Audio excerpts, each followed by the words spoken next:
सन्माननीय अध्यक्ष महोदय, या विधानसभेच्या हिवाळी अधिवेशनामध्ये प्रत्येक मंगळवारी हा सत्ताधारी पक्षाचा 293चा प्रस्ताव येतो आणि गुरुवारी हा विरोधी पक्षाचा 293चा प्रस्ताव येतो.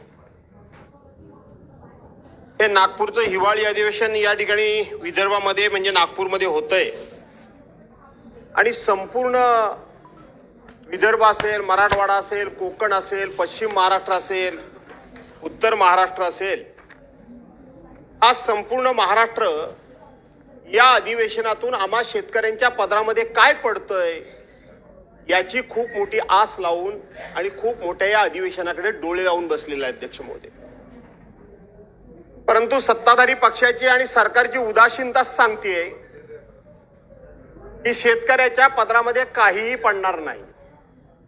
याचं कारण असं आहे की हा पहिला प्रस्ताव सभागृहामध्ये चर्चेला येत असताना जर एखादा कॅबिनेट मंत्री सभागृहात हजर नसेल तर सभागृह चालवता येत नाही, म्हणून एक कॅबिनेट मंत्री आहे. मला वाटतं ते मदतनी पुनर्वसन त्यांच्याकडे आहे. या 293च्या प्रस्तावामध्ये सरकारी पक्षाच्या वतीनं इथं कृषी विषय महत्वाचा आहे. कृषी मंत्री कुठे आहेत?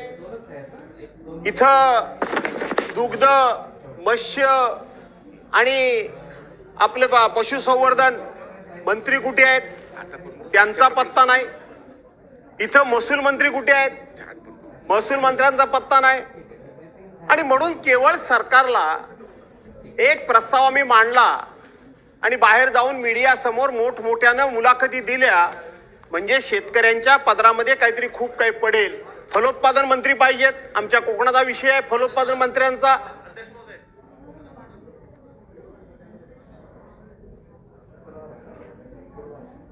ही गोष्ट खरी अध्यक्ष महाराज, संपूर्ण राज्याचं लक्ष या प्रस्तावाकडे लागलेलं आहे आणि अशा परिस्थितीमध्ये जो मुद्दा माननीय भास्करराव जाधवांनी या ठिकाणी रेस केलेला आहे, फक्त मदत आणि पुनर्वसन मंत्री या ठिकाणी हजर. अध्यक्ष महाराज, ऍक्च्युली कृषी मंत्री पासून तर या सर्व मंत्र्याला या सभागृहामध्ये अशा महत्वपूर्ण प्रस्तावावरती हजर राहणं अत्यंत आवश्यक होतं अध्यक्ष महोदय.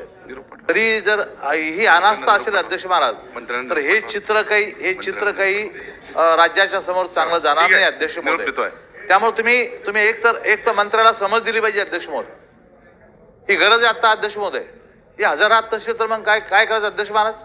ओ सत्तारभाई, मी जरा पॉइंट बोलतोय. खोतकर साहेब येतात निरोप देतोय इकडचा. त्यामुळे तुम्ही अध्यक्ष महाराज या पॉइंट ऑफ ऑर्डरची गंभीर दखल घ्यावी आणि माननीय मंत्री महोदयाला हजर राहत सांगावं अध्यक्ष महाराज. दादा साहेब बोला. प्रत्येक विषयाची बघू जरा काय लिहिलं तुम्ही ते मंत्री महोदय, काय काय बघू जरा काय लिहिलं ते. नोंद घेताय तुम्ही म्हणता ते बघू जरा, कागद जरा पाठवा बघू. कोण लिहितंय? अहो लॉबी मध्ये एक सुद्धा सेक्रेटरी नाही, तुमचे मंत्री नाही, लॉबी मध्ये सेक्रेटरी नाही, डेप्युटी सेक्रेटरी नाही, ऍडिशनल सेक्रेटरी नाही. कोण आहे? काय चाललंय? काय अशा पद्धतीनं कामकाज चालवता येतं? चालवा तुम्ही. आमचं काय म्हणणं नाही, आम्ही ओरडतोय. पण सरकारच्या वतीनं इतका गंभीर विषयाचा प्रस्ताव समोर आलेला असताना कुठे आहेत मंत्री? कुठे गेले मंत्री? त्याची दखल कुणी घ्यायची? आता सन्मान्य सदस्य रणधीरजी सावरकरांनी हा प्रस्ताव ओपनिंग केला. त्यांनी सुद्धा सरकारी पक्षाच्या वतीनं बोलत असताना ते फार मर्यादेच्या पलीकडे जाऊन बोलू शकत नाही, परंतु प्रशासनाची मानसिकता काय ही त्यांच्या बोलण्यातून सातत्याने या ठिकाणी दिसून येत होती की कशा पद्धतीनं लोकांच्याकडे बघण्याचा दृष्टिकोन प्रशासनाचा नकारात्मक आहे ते सांगत होते. आम्ही केवळ टीकेला टीका करण्याकरता या ठिकाणी नाही आहोत. म्हणून मी म्हटलं की कुठे आहे पशुसंवर्धन मंत्री, दुग्ध विकास मंत्री, मत्स्य मंत्री, महसूल मंत्री, कृषी मंत्री? कुठे आहेत सगळे हे मंडळी? कोणच नाही. हे पीए तुमचे फक्त बसले तिथं, ते अदृश्य गॅलरी आहे म्हणून म्हणायचं. अदृश्य झाले कुठे ते सगळे? दादासाहेब आपण मुद्दे मांडा. मी मुद्दे मांडतो, काय हरकत नाही, पण ते कशा करता मांडायचे? लिखित देऊन टाकतो सगळं, म्हणजे लवकर आटपता येईल. नाही बोला, आपण बोला. तेच सांगतोय ना. त्या पण सागरजी चुकीची आहे का? बोलवा ना. हा हो येतात आहे. बोला आपण येतात आहे.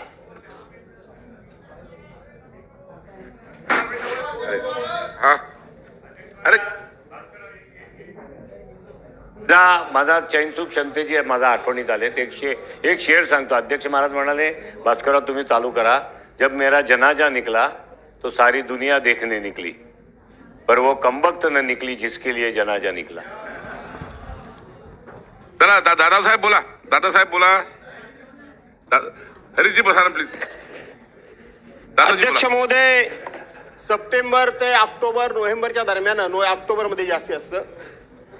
या राज्यामध्ये 29 जिल्हे, 253 तालुके आणि जवळजवळ 2065 आपली जी मंडळ असतात, सर्कल असतात. या सर्कलमध्ये अतिशय अतिवृष्टी झाली, अनियमित पाऊस पडला, अवेळी पाऊस पडला, मर्यादेपेक्षा आणि सरासरीपेक्षा कितीतरी पटीनं पाऊस पडला आणि त्या ठिकाणी शेतकरी हा पूर्णपणे उद्ध्वस्त झाला. अध्यक्ष महोदय, शेतकरीच केवळ उद्ध्वस्त झाला अशातला भाग नाही, तर आपण तो काळ आठवा की त्या काळामध्ये जे मीडियावर, टीव्हीवर वगैरे जी वृत्त येत होती, गायी गुरं सुद्धा गोट्यामध्ये बांधलेली पाण्यामध्ये डुंबून तडफडून मरताना आपण सर्वांनी बघितली. केवळ शेतीचं नुकसान झालं, एखादा सीझन हातातून गेला, एवढ्या पुरेसा हा प्रस्ताव नाही किंवा एवढ्या पुरेशी ही चर्चा होऊन चालणार नाही. तर ज्या भागामध्ये कधी नदीला पाणीच येत नव्हतं, आपण बघितलं मराठवाड्यासारख्या ठिकाणी, की जिथे आपण टँकरने नव्हे तर रेल्वेनं सुद्धा, ज्या भागामध्ये आपण रेल्वेने पाणी पोहोचवलं होतं, त्या भागामध्ये सुद्धा नद्या तुडुंब भरून गेल्या. नद्या भरल्या त्या भरल्या, पाणी जिकडे तिकडे झालं ते झालं, गायी गुरांचं नुकसान झालं, जवळजवळ 700 जनावरं दगावली, 3799 घरं कोसळून पडली. त्याचबरोबर 75,42,000 हेक्टरवरचं शेतकऱ्याचं पूर्णपणे शेतीचं नुकसान झालं आणि 264 माणसं या सगळ्या अतिवृष्टीमुळे मृत्युमुखी पडली. हे झालंच अध्यक्ष महोदय. पण त्याचबरोबर ह्या नद्या ज्या दुथडी भरून गेल्या, त्या नद्यांनी अशा पद्धतीची जमीन खरवडून काढली की आता पुढच्या कित्येक वर्षामध्ये त्या ठिकाणी मंत्री महोदय पीक घेणं हे शेतकऱ्याला खूप अवघड होणार आहे. शेतकऱ्याच्या हातामध्ये आता राहिलेलं नाही, कारण जमिनीचा पोतच हा पूर्णपणे त्या ठिकाणी पुराखाली वाहून गेला. जी पिका योग्य असलेली कसलेली जमीन असते, ती जमीनच पूर्णपणे खरवडून त्या ठिकाणी वाहून गेली. त्यामुळं एखाद्या वेळेला एखाद्या सीझन पुरेसं फक्त शेतकऱ्याला मदत करून त्या शेतकऱ्याला आपल्याला उभं करता येणार नाही. तर त्या शेतकऱ्याला उभं करायचं असेल तर या सार्वभौम सभागृहामध्ये सर्व सदस्यांचे जे काही वेगवेगळे अनुभव असतात, ते अनुभव एकत्रित करून सरकारला काहीतरी याच्यामध्ये कायमस्वरूपी आणि ठोस अशा पद्धतीची उपाययोजना करणं अत्यंत गरजेचं आहे. आणि म्हणून ही चर्चा महत्वाची आहे. ही चर्चा केवळ भाषण करण्याकरता मर्यादित चर्चा नाही. आम्ही केवळ 293चा प्रस्ताव या ठिकाणी मांडला, मंजूर केला, भाषण केली आणि विषय संपला असं नाही.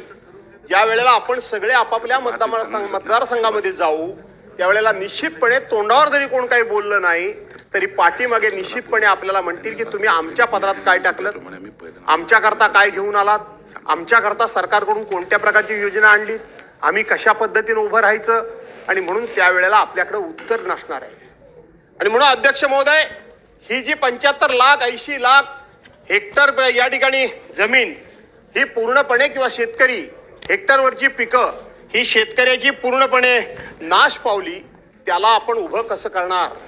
आपण 32,300 कोटी रुपयाचं पॅकेज दिलंय असं मंत्रिमंडळासमोर आपण जाहीर केलं. माझा आग्रह बीएससी मध्ये तोच होता, आता देखील तोच आहे की 32,300 कोटी रुपयाचं आपण जे पॅकेज दिलं ते या सभागृहाला सांगा. त्या पॅकेजच्या माध्यमातून तुम्ही शेतकऱ्याला कसं उभं करणार, त्याची गुरंढोरं कशी त्या ठिकाणी पुन्हा त्याच्या गोट्यामध्ये येणार, त्याचा दुग्ध व्यवसायाचा धंदा पहिल्यासारखा कसा चालणार, कापूस व्यावसायिक कापूस पिकवणाऱ्या शेतकऱ्याला एक काळ तुम्ही 12 आणि 15,000 रुपये पर आपली ही क्विंटल दर मागत होतात. आज गेले 4-5 वर्ष 6,200 रुपयाच्या पुढे शेतकरी गेला नाही. एक काळ तुम्ही 8,000 रुपये सोयाबीनला दर मागत होतात. आज 3,200 रुपये क्विंटलच्या पुढे सोयाबीनचा शेतकरी जात नाही. दिवसागणिक महागाई वाढली आहे आणि महागाई वाढलेली आणि शेतकऱ्याच्या पिकाचा दर मात्र त्या ठिकाणी दिवसेंदिवस खाली यायला लागलाय. त्यातून तो रडत कडत कुडतडत काहीतरी करत होता, पण आता ह्या पुरामुळे तो पूर्ण उद्ध्वस्त झाला. आणि म्हणून आग्रह असा होता की त्या 32,200 कोटी रुपयाची विगतवारी कशी होणार आहे, ती त्याला कधी मिळणार आहे, ती कशा स्वरूपात मिळणार आहे. कारण या ठिकाणी वळसे पाटील साहेब बसलेत. अनेक वेळेला सरकारनं वेगवेगळ्या, मग आपण असू ते असतील कोणी असेल, त्यांनी पॅकेज त्या वेळेला शेतकऱ्यांना द्यायच्या घोषणा केल्या. पण नंतर याच सभागृहामध्ये चर्चा झाली की ही पॅकेजेस फसवी असतात. कशी असतात पॅकेजेस? 32,200 कोटी रुपये तुम्ही खरोखर शेतकऱ्याला देणार आहात काय? ते कसे देणार आहात ते आम्हाला सांगा. ही पॅकेजेस अशी दिली जातात 3 किंवा 15,000 कोटीची तरतूद आहे. माझ्या हातामध्ये सगळ्या तरतुदी आहेत. 75,286 कोटी रुपयाची पुरवण्या मागण्या तुम्ही मागितलेल्या आहात. राज्याचा मूळ अर्थसंकल्प किती? 7,57,000 कोटीचा. गेल्या वेळेला पुरवण्या मागण्या किती मंजूर केल्यात? 57,000 कोटीच्या. आता पुरवण्या मागण्या किती मंजूर केल्यात? 75,000 कोटीच्या. 1,84,000 कोटी रुपयाच्या पुरवणी मागण्या तुम्ही केल्यात. याचा अर्थ तुम्ही जे फुलफ्लेज बजेट तुम्ही पण मांडलेलं होतं, हे बजेट पूर्णपणे तुमचं कोलमडलेलं आहे. तुमचे पूर्णपणे अंदाज हे कोलमडून पडलेले आहेत आणि राज्याची आर्थिक शिस्त ही पूर्णपणे बिघडलेली असताना तुम्ही शेतकऱ्याला कुठून पैसे देणार? आपण बरं झालं बजेटचं सांगितलं म्हणून. सगळे आकडे माझ्यासमोर आहेत बजेटचे. आकडेवरून करायचं काय? कोणाकोणाला जास्त कुठल्या विभागाला दिले? शेतकऱ्यांना जर 32,300 कोटी रुपयाचं फुलफ्लेज बजेट मांडल्यानंतर जर तुम्ही मदत करणार असाल तर शेतकऱ्याच्या शेतीला किती कृषी विभाग, पर्टिक्युलर कृषी विभागाचा याच्यामध्ये उल्लेख तुमच्या सप्लिमेंटरी बजेटमध्ये नाही. तुम्ही त्या ठिकाणी महसूल आणि वने या हेड खाली ते पैसे घेतलेले आहात. थोडंफार आम्ही पण अभ्यास करतो या विषयामध्ये, नाही अशातला भाग नाही.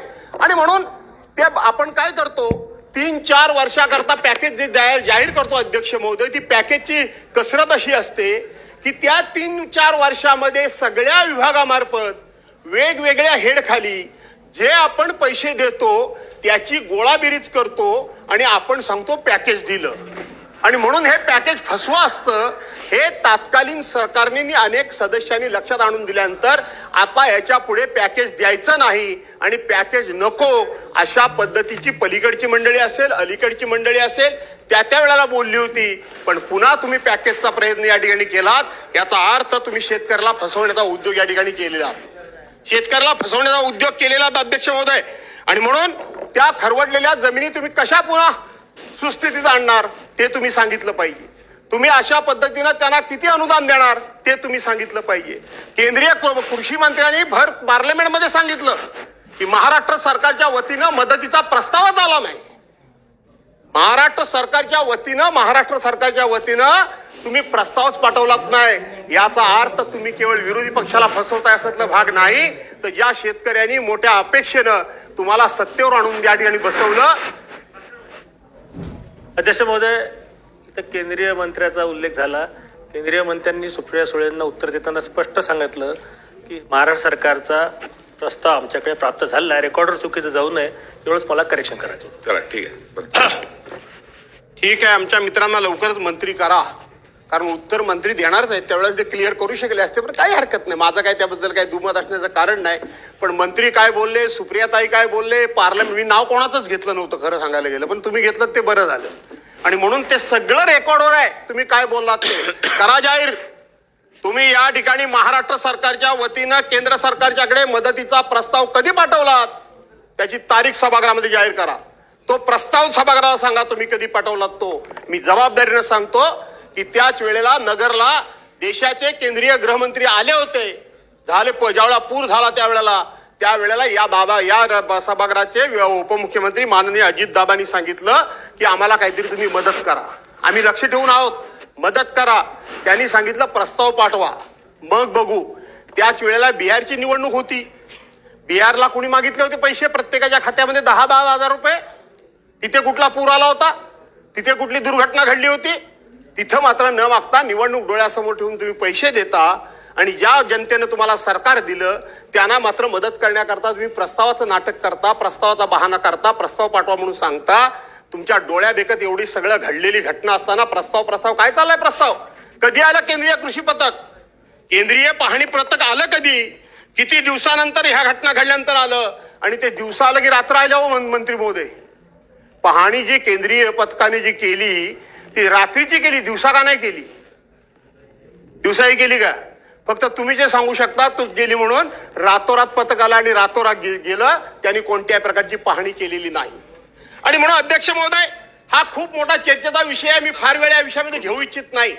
शेतकरी आज खूप मोठ्या आशेनं या ठिकाणी बसलाय की या नागपूरच्या हिवाळी अधिवेशनातून आमच्या माध्यमातून विशेष करून विदर्भ, मराठवाडा आणि कोकण किंवा बाकीचा भाग सुद्धा आहेत की आमच्या पदरामध्ये काय पडतंय ते तुम्ही स्पष्टपणे इगतवारीनुसार प्रत्येकाच्या खात्यामध्ये किंवा प्रत्येक माणसाला काय मदत करताय हे तुम्ही सांगितलं पाहिजे.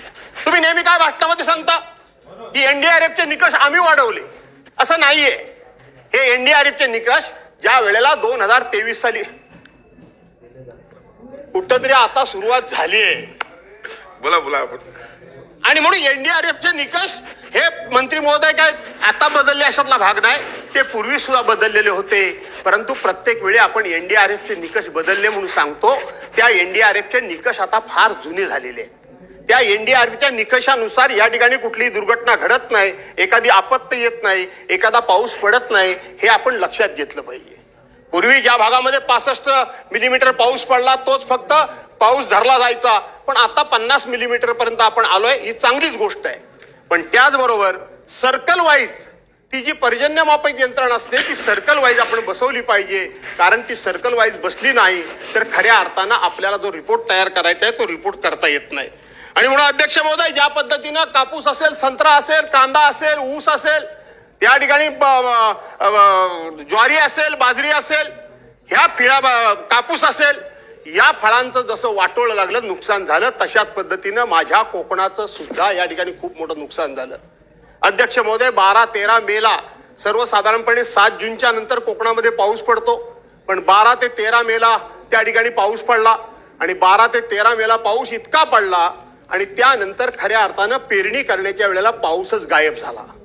पाऊसच गायब झाला. मी अनेक वेळा सांगितलंय की कोकणामध्ये दुबार शेती नाही अध्यक्ष मोदी. एकच फक्त भात शेती आमच्याकडे होते आणि ती 100% निसर्गावर अवलंबून असते. आम्ही काहीही करू शकत नाही. आणि म्हणून जर योग्य वेळेला पेरणी झाली तर त्याचा रुजावा होतो.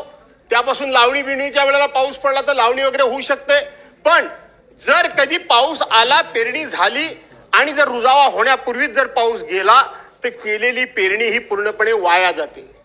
त्याला सरकारनं मदत करायची ठरवली, पुन्हा बियाणं द्यायचं ठरवलं, खतं द्यायचं ठरवलं, कर्ज द्यायचं ठरवलं, तरी त्याचा काहीही उपयोग होत नाही. कारण पुनर्पेरणी ही कोकणामध्ये होतच नाही. जास्तीत जास्त 80 दिवस, कमीत कमी 80 दिवस आणि जास्तीत जास्त 120 ते 130 दिवसाचं पीक म्हणजे भात पीक आहे. या 80 ते 120-30 दिवसामध्ये हे सगळं घडवून आणणं शेतकऱ्याच्या हाताच्या बाहेरचं होतं. आणि म्हणून कोकणामध्ये त्यावेळेला लावणी सुद्धा उशिरा झाली, पेरणी सुद्धा उशिरा झाली आणि ज्या वेळेला कापणीची वेळ आली त्याच वेळेला पाऊस पडला.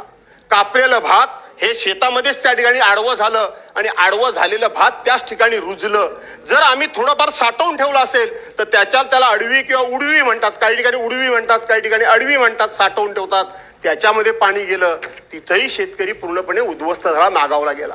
आमच्याकडे कोकणामध्ये ज्या फळबागा आहेत त्या फळबागा सुद्धा योग्य वेळेला योग्य ते हवामान असेल तरच त्याला मोहर येतो. आणि आपल्याला असं वाटतं की कोकणामध्ये सगळे लोक हे सगळे हापूसचा आंबाच खातात, असं नाहीये. ते हापूस आंबा पिकवणारे हे कोकणामधले ठराविकच तालुके आहेत. मी ज्या चिपळूण तालुक्यामध्ये राहतो त्या चिपळूण तालुक्याला कुठेही समुद्रकिनारा नाही आणि ज्या ठिकाणी समुद्रकिनारा नाही त्या ठिकाणी हापूस आंब्याचं पीक येतच नाही. आलं तरी जेमतेम येतं. आणि म्हणून आपल्याला असं वाटतं की कोकणामधले सगळे जे काही जिल्हे तालुके आहेत ते पूर्णपणे हापूस आंबाच खातात, असं नाहीये. हापूस आंबा हा लोकांनी स्वतःच्या कष्टातून उभा केलाय. सरकारी कर्ज, सरकारी तगाई, सरकारी अनुदान, सरकारी कुठल्याही प्रकारची सूट न घेता स्वतःच्या डोक्यावर पाण्याचे हंडे घेऊन दिवस रात्र राबून सिंधुदुर्ग सारख्या ठिकाणी, देवगड सारख्या तालुक्यामध्ये जिथं मातीच नाही, पूर्णपणे लॅटराइट स्टोन आहे, जांभा दगड आहे, आप्पासाहेब गोपटे वारले. पण त्यांनी खूप मोठ्या प्रमाणामध्ये या ठिकाणी तिथल्या लोकांना समृद्ध केलं. त्या कातळामध्ये, जांभ्या दगडामध्ये खड्डे मारून बाहेरून माती आणून तिथं आपल्या स्वतःच्या कष्टानं, स्वतःच्या घामानं, स्वतःच्या पैशानं त्यांनी तिथे कलमं उभी केलेली आहेत. त्या ठिकाणी हापूस आंब्याची लागवड केली आहे, त्यातून 2 पैसे मिळतात, कोकणी माणूस समाधानी असतो. तो कधीच कर्ज काढायला तयार नाही. कर्ज काढलं तर तो वेळेवर भरतो, तो बुडवायला तयार नाही. तो कधी एखादा हुक टाकून कोणाची लाईट चोरत नाही. तो 1 पैशाचं सरकारी देणं कोणाचं ठेवत नाही. घरपट्टी असेल, पाणीपट्टी असेल, वेळच्या वेळी भरायची. सरकारी नोटीस आली म्हणजे आपल्या 7 पिढ्यांना डाग लागला, असा स्वाभिमानानं जगणारा कोकणी माणूस सुद्धा आज खूप मोठ्या चिंतेत आहे. शेती हातातून गेली, फळबागा हातातून गेल्या, त्याचबरोबर मत्स्य व्यवसाय पण अध्यक्ष महोदय हातातून गेला. कंट्रोल करा साहेब. मत्स्य व्यवसाय पण हातातून गेला अध्यक्ष महोदय. कारण त्या ठिकाणी समुद्रामधलं वेगवेगळ्या येणारं उधाण, वेगवेगळ्या वेळेला येणारं त्या ठिकाणी पाऊस पाणी, वादळ वारा, यामुळं समुद्रामध्ये बोटी घालू नका, समुद्रामध्ये जाऊ नका, मासेमारी करू नका, हे सरकारच्या वतीनंच सांगितलं जातं. तरी सुद्धा तो बिचारा आपला जीव या ठिकाणी धोक्यात घालून तो जातो. इथं आपण बघितलं कारंजा बंदरावर परवानच्या दिवशी 37 माणसं 9 दिवस समुद्रामध्ये अडकून पडली होती. त्यांचा पत्ता लागत नव्हता, ते कुठे आहेत ते ट्रेस आउट होत नव्हते. 9 दिवस 37 माणसं ही पाण्यामध्ये अडकून पडली होती. तो मत्स्य व्यवसायाचा धंदा सुद्धा आता बंद पडलाय आणि त्याच्यावर आणखीन परत एक आमच्यावर डागणी दिली जाते, दुःखावर आमच्यावर घाला घातला जातोय.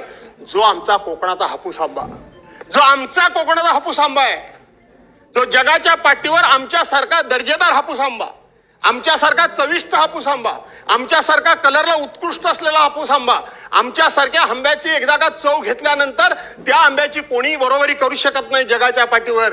त्या हापूस आंब्याला 2018 साली GI मानांकन मिळालं. आज त्या हापूस आंब्याचं GI मानांकन काढून घेण्याचा या ठिकाणी डाव खेळला जातोय. GI मानांकन डाव खेळला जातोय. बलसाड आंब्याला हापूस आंब्याचा दर्जा का, कशा करता, काय संबंध त्याचा? आज 400-500 वर्षापूर्वीपासूनचा आमचा आंबा आहे, जे आमचं आहे, जे आमचं फळ आहे, जे आमचं पॅटर्न आहे, जे आम्हालाच असलं पाहिजे, त्याच्यावर घाला घालायचा त्या ठिकाणी कशा करता? कोकण एक तर काय मागत नाही, तुम्ही त्यांना आर्थिक मदत काय करत नाही, केली तर तुमची सरकार मदत बुडवत नाही. तुम्ही त्या ठिकाणी कर्ज आम्ही घेत नसल्यामुळं बँकेचं रिशेड्युलिंग केलं तर त्याचा त्याला उपयोग होत नाही का? कशा पद्धतीनं? आज मला परवा ज्या दिवशी कोणाची तरी एखाद्या जबाबदार मंत्र्याची मी मुलाखत बघितली, मी नाव या ठिकाणी घेत नाही, त्यांनी सांगितलं काय त्यांनी होणार आहे, काय फरक पडतोय, शेवटी आमच्या हापूसची देवगडची चौथी चव, आमच्या रत्नागिरीची चौथी चव कोणालाच येणार नाही. हे असले नाही, असले तकलादून अशा प्रकारचे पळकाडू उद्गार मंत्र्यांना शोभत नाहीत का? कशा करता? ज्या वेळेला आपल्या हापूस आंब्याच्या नावावर कर्नाटकचा आंबा मार्केटमध्ये येतो, त्यावेळेला सरकार असेल, आम्ही असेल, आमचे बागायतदार असतील, आमचे फळ विक्रेते असतील, हे तुटून पडतात का? तर आमच्या हापूसचं नाव हे कर्नाटक आंब्याच्या नावाखाली बदनाम होता कामा नये. आणि म्हणून बलसाडला कुठल्याही परिस्थितीमध्ये हापूस आंबा, हापूस हा शब्द देऊ नका अध्यक्ष महोदय, आणि आमच्यावर अन्याय करू नका. तुम्हाला गुजरातला काय द्यायचं असेल ते आणखीन काय ते द्या, काय द्यायचं ते द्या, जमलं तर तुम्ही पण तिकडे जाऊन राहा, काय फरक पडत नाही. परंतु आमचा जो हापूस आंबा आहे, जो आमचा अधिकार आहे, जो आमचा हक्क आहे, जो आमचं पेटंट आहे, त्याला त्या ठिकाणी अध्यक्ष महोदय तशाच पद्धतीने राहू द्या, अशा प्रकारची विनंती करतो. मत्स्य व्यवसायाला आपण शेतीचा दर्जा दिला, मी आभार मानतो, सरकारला धन्यवाद देतो. मी धन्यवाद देतो आमच्या मत्स्य विकास मंत्र्यांना. गेली 10-15 वर्षे या विषयाकरता सातत्याने भांडण्याचं काम, संघर्ष करण्याचं काम, या सभागृहामध्ये चर्चा 1936 साली विधिमंडळ अस्तित्वात आल्यापासून पहिल्यांदा कोकण विकासावर चर्चा घडवणारे कैलासवासी गुरुनाथ कुलकर्णी आणि मी भास्कर जाधव. यापूर्वी कोकणावर कधीही स्वतंत्र चर्चा झाली नव्हती. विलासरावजी देशमुख त्यावेळेला मुख्यमंत्री होते, मी वरच्या सभागृहाचा सदस्य होतो. आम्ही पहिल्यांदा ही चर्चा घडवली, त्यावेळेपासून मी भांडत होतो. आणि आज आमच्याच कोकणातले मत्स्य विकास मंत्री आहेत, त्यांनी जर या ठिकाणी सरकारच्या पाठीमागे लागून तिथं आमच्या मत्स्य व्यवसायाला शेतीचा दर्जा दिला असेल तर एक कोकणी माणूस म्हणून मी त्यांचं मनापासून अभिनंदन करतो, मी त्यांना धन्यवाद देतो. पण हे नुसतं डिक्लेअर करून चालणार नाही. खऱ्या अर्थानं मत्स्य शेती म्हणजे तुम्ही त्या मत्स्य व्यावसायिकांना नक्की काय देणार आहात, कशा पद्धतीनं मत्स्य शेतीचा दर्जा दिला, तो दर्जा म्हणजे काय, हे सातत्यानं मी शोधण्याचा डिपार्टमेंटमध्ये प्रयत्न करतो, पण तो मिळत नाही. आणि म्हणून अध्यक्ष महोदय त्याला पण शेतीचा दर्जा द्या आणि त्या मत्स्य व्यावसायिकांना त्या ठिकाणी वाचवा अशी विनंती करतो. आमच्या बागायती वाचवा, आमचे मत्स्य व्यवसाय वाचवा, आमच्या फळबागा वाचवा, आमची शेती वाचवा आणि त्याचबरोबर विदर्भाला सुद्धा वाचवा, मराठ्याला सुद्धा, मराठवाड्याला सुद्धा वाचवा, उत्तर महाराष्ट्राला वाचवा, पश्चिम महाराष्ट्राला वाचवा. कारण शेवटी सगळा महाराष्ट्र हा जर समृद्ध होईल तर संपूर्ण महाराष्ट्र समृद्ध होईल. आणि म्हणून या चर्चेच्या माध्यमातून सरकारचं औदासिन्य आहे, सरकारचं दुर्लक्ष आहे. एवढं बोलल्यानंतर सुद्धा एक मंत्र्याच्या पलीकडे कोणी मंत्री आला नाही. आणि म्हणून सरकार लोकांना फसवण्याकरता हा चर्चेचा हा प्रस्ताव येऊ नये, सन्माननीय शेतकऱ्यांना सदस्य न्याय देण्याकरता अब्दुल आलेला सत्तार जी. असावा एवढी अपेक्षा करतो. या ठिकाणी थांबतो.